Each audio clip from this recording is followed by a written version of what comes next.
outras coisas, mas foi ele que fez a descrição ali.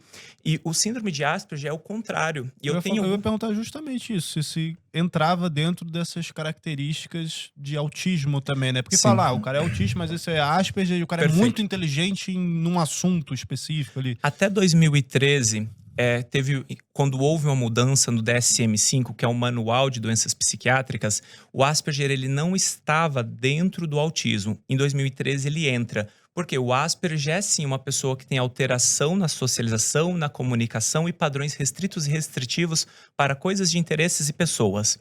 Mas ele tem sim, na maioria das vezes, o Asperger ele não tem atraso de fala, ele pode ter o inverso, porque o inverso também é errado. Não falar, falar menos do que deveria ou falar demais também não é normal. Então, por exemplo, eu tenho alguns pacientinhos que eu atendi recentemente, que eles têm ali 18 meses e com 18 meses eles tinham que falar 50 palavras. Com 18 meses eles estão falando 400. Eu tenho pacientinhos Os que super gênios, assim, é, né. é, de alguma forma, sim. Para Sim. aquela família, você concorda que para a mãe, aquela criança que tá falando tudo, nossa, excepcional. Mas aí ele realmente vai brincar, ele tem interesses muito restritos. Então ele vai socializar, ele só socializa com o que ele quer, das brincadeiras que ele quer. Então você concorda que quando a gente fala de gênios, a gente tem que ver se há déficits, né? Então, por Sim. exemplo, se eu tenho um déficit social, se eu não consigo me socializar, isso compromete minha evolução de carreira ou qualquer coisa nesse sentido. Sim, perfeito. Então, qual que é a ideia? Eu tenho uma excepcionalidade, ou também tem os autistas altas habilidades, eu tenho uma excepcionalidade que poderia ser utilizada para realmente a nação, um bem maior, porque esse cérebro funciona diferente, só que às vezes fica suprimido pela depressão, pela ansiedade, pela introspecção, pelos padrões restritivos, pelo ritualístico, que daqui a pouco ele não quer ver você mexendo na caneta, que isso aqui vai deixar ele com mal-estar. Certo. Primeiro, questão do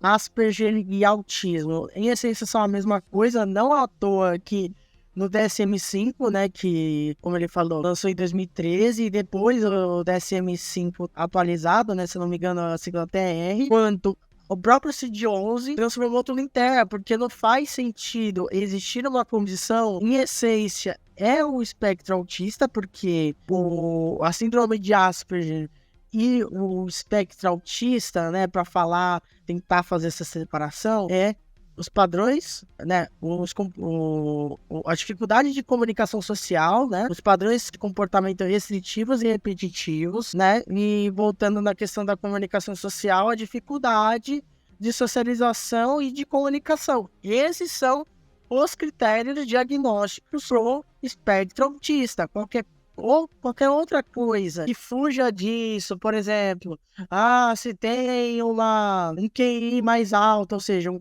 quociente intelectual mais alto ou mais baixo, se tem ou não déficit intelectual, se tem ou não dificuldade com atenção, se tem ou não uma excepcionalidade, como o caso que ele falou, do altas habilidades de superdotação, que é a sigla AH/SD. Se tem de repente, uma dificuldade em cálculo, né? Uma dificuldade de identificar textos, né? De troca de palavras, como o caso da dislexia, de troca de letras. Tudo isso que não for o que eu falei antes de comportamentos executivos e repetitivos e dificuldade de comunicação social e de socialização, fora isso, não é espectro autista.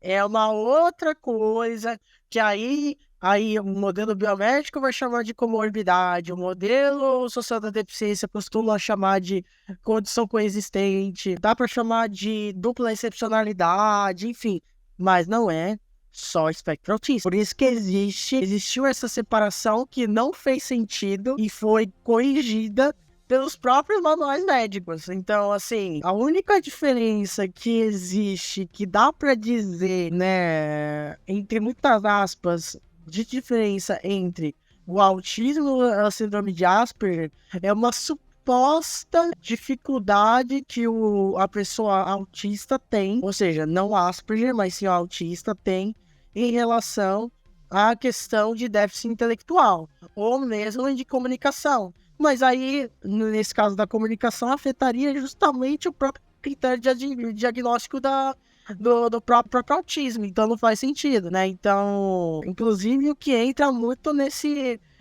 campo do Hans Asperger, né? Que tem muitos autistas chamados de supremacistas Asperger, que reivindicam, mesmo nos dias de hoje, reivindicam uma identidade Asperger, ou seja, uma identidade de ser pertencente à síndrome de Asperger, ao invés de se dizer autista, porque no entendimento da sociedade como um todo, quem faz parte da síndrome de Asperger é mais inteligente, sabe? Ou não tem tanto déficit assim, né? Um suposto autismo leve, um suposto autismo de nível 1 de suporte. O que, assim, não faz sentido algum, assim, não tem qualquer respaldo na realidade, porque nem o modelo biomédico segue mais isso, mas vamos continuando. Então, para a gente poder entender como o espectro autista é tão grande, tão complexo, e mais uma vez, se diagnosticado de forma precoce, trabalhado de forma precoce, tem um estudo muito interessante. Normalizado de forma precoce, fazer a pessoa ser neurotípica de forma precoce, fazer a pessoa fazer o masking, né? Ou seja, o mascaramento de forma precoce.